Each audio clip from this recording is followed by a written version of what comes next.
Thank you very much. Thank you, Madam Chairwoman. Thank you for holding this hearing, and thank you and Mr.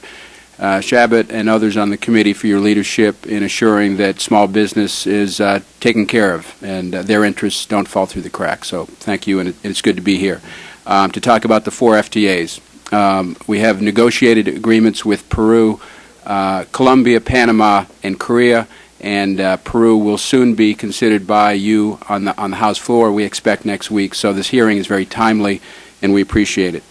USTR's mission is quite simple. We're in the business of eliminating and reducing tariffs and non-tariff barriers. And in that sense, I think what we do benefits small businesses more than large corporations. Frankly, large corporations have the resources to find their way around and manage complex trade barriers and high tariffs. Small businesses have a much harder time. So in that sense, I like to think that the band of negotiators, which are the heart and soul of USTR, their job every day is to do what is in the best interest of small businesses. And I think that is, in that sense, USTR is different than other government agencies. We don't have, we're not a regulatory agency where as we regulate, we need to make sure that we're doing so in a way that doesn't hurt small businesses. Similarly, we are not a procuring agency, such as the Department of Defense, where we need to make sure that our procurement strategy doesn't leave out small businesses. Our mission is quite simply to eliminate these barriers, and the benefits, as I said, I believe accrue mostly and most importantly to small businesses. We are benefited from having a Small Business Advisory Committee, which I'm pleased to report has endorsed each of these free trade agreements. Exports equal jobs. Is this microphone on, by the way? Exports accounted for over 40% of the economic growth in the past year. Exports are growing at twice the rate of imports, and 95% of the world's consumers live outside the United States. 1 in 6 manufacturing jobs relies on exports. 1 in 3 acres of farmland is planted for export. Export-related jobs pay 13 to 18% higher than non-export related jobs. Our free trade agreements accelerate exports and therefore create jobs even faster. In fact, our exports to FTA countries, free trade partners, have increased at a rate of 60% faster than the rate of exports to other countries. The pending FTAs, the Peru, Colombia, Panama, and South Korea agreements, each provide an opportunity to level the playing field for U.S. exporters, small businesses, and others. There is currently a significant gap between the tariff that U.S. companies face in those markets and the tariff that those exporters from those countries enjoy in the United States.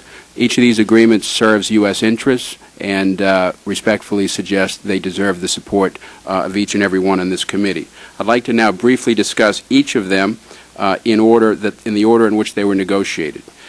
The Peru Free Trade Agreement, I'm pleased to say, passed the Ways and Means Committee yesterday by a vote of 39-0, which is a tremendous credit to the leadership of Chairman Rangel and Chairman Levin and Mr. McCreary. So we are grateful for that and look forward to floor action next week. Our bilateral trade with Peru has doubled in the past 3 years. 98% of the goods from Peru come to the United States duty-free, 98%. The average tariff that U.S. exporters face in Peru is 10.2%. The average tariff that Peruvian exporters face in the U.S. is 2.2%. So this free trade agreement provides an opportunity to level that playing field at 0 tariffs. I would finally note that small business, small and medium-sized enterprises account for 81% of our exporters to Peru, accounting for 35% of our goods going to Peru. Let me now turn to the Colombia Free Trade Agreement. Colombia is the largest export market in Latin America for U.S. agricultural products. 92% of the Colombian goods coming to the United States enter duty-free. The average tariff on U.S. goods going to Colombia is 12.5%. The average tariff on Colombian goods coming here is 2.2%.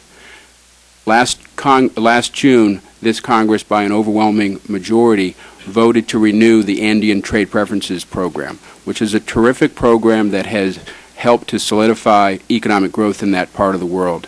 But it is time that these countries, Peru and Colombia, have stepped up to say, we appreciate the unilateral trade benefits, but what we really want is a partnership.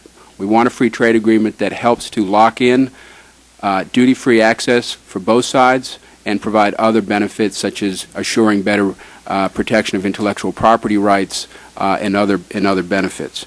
But again, the Colombian Free Trade Agreement provides that opportunity to level that playing field at zero tariffs. Small and medium-sized enterprises account for 85% of the exporters to Colombia, accounting for 35% of the goods. From an economic and regional stability perspective, the Colombia Free Trade Agreement is the most important of the three Latin FTAs.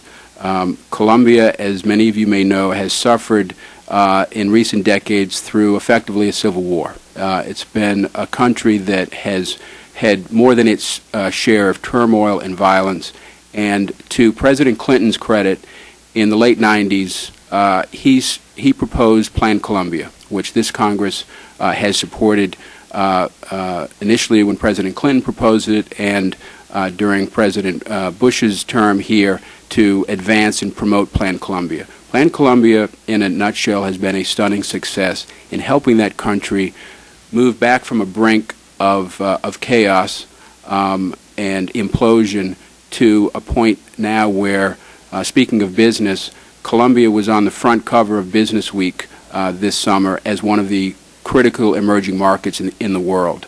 And that is a remarkable testament to the changes that have taken place in that country. And it is a far, far better place today than it was 5 or 10 years ago.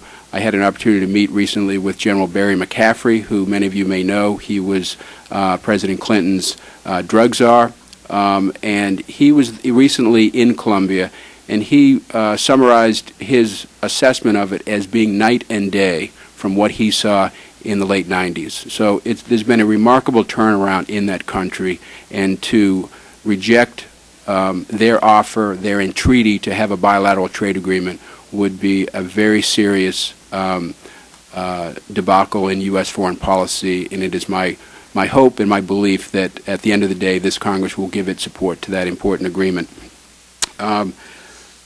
The Panama Agreement, equally important to the United States in terms of leveling the playing field. 90% of the goods from Panama come to the U.S. duty-free. There's a tariff differential of 7.3 on U.S. goods to Panama. Panamanian goods coming to the U.S., only a 2% tariff. Again, this is an opportunity to level the playing field. Lastly, let me mention the Korea Free Trade Agreement. Economically, this is the most important agreement in 15 years.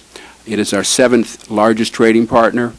The International Trade Commission, which is obliged by statute to do a study of each of these free trade agreements, produced its report in September, and it concluded that in goods alone, not counting services, in goods alone, it will increase exports to Korea from the United States of $10 billion a year. $10 billion a year, which is a tremendous amount of job growth and good job growth in the United States.